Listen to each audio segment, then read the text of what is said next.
Carlos Cathy Goreseta. Kaupo ang ating Congressman Mike Goreseta. Palakpakan natin si Matuto. So sa tilad na hapon, kalikita no, tilad na hapon, kita tilad ng mga papili na magkitaliwat sa masunod na lider ng ating banwa. Gapamangkot ang tao, sino ang ating iboto? No? Di ako sa tubang ninyo tilad, hindi lang bilang isa ka incumbent na SB member, hindi lang bilang isa ka profesor sa universidad, o hindi lang bilang isa ka abogado, no, sa banwa.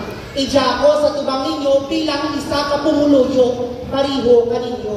Nga mga boto, kag nagalaon sa masunod nga lideres ng atong banwa. Gani, ilog kag hugot ang aton nga suporta sa Grupo Asenso. Palakpakan natin sila. Ang aton nga suporta, mo ay git nagalisa, no? Rako, nag-aambal, no? Natawon natin, no? Ang aton nga serbisyo publiko. Ako, bilang tsansa nga magpasalamat kaninyo, nga ako nagserbisyo kaninyo sa masilad 8 ka tuig. 5 ka tuig bilang inyo SK Federation President, 3 ka tuig bilang inyo SK member. Sa 8 ka tuig, ginapasalamatan kung din ang akin nga napibiliyo maging taon yung kanakon.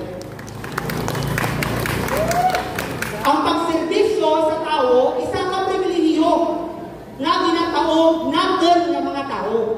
Gani, ang pagserbisyo ng tao natin, may mga nagapadalagan, tilad, no? Pamakuto natin, sa maligad na 3 ka tuig, ano ang inubrahan anda? O si saan natin sanda isa-isa? No? May mga nagapadalagan na nagahambal ang inubra sa masilad sa 3 ka tuig, napangguba lang ang mga atin ng mga opisyal ng banwa. May masilad man ang kita natin na nagahambal na mabalik sa konseho. Pero ano ang inubra na samtang dyan ka na sa konseho? Ang murang natin ipamangkot sa atin ng mga kaugalian. Ganito lang, abot na rin man ang tiyon nga mapili kita sa bako nga mga lideres natin. At bilang naway man ako rin padalagan sa patag sa politika, bilang sa personal ko nga desisyon, ako naghahambal ka ninyo.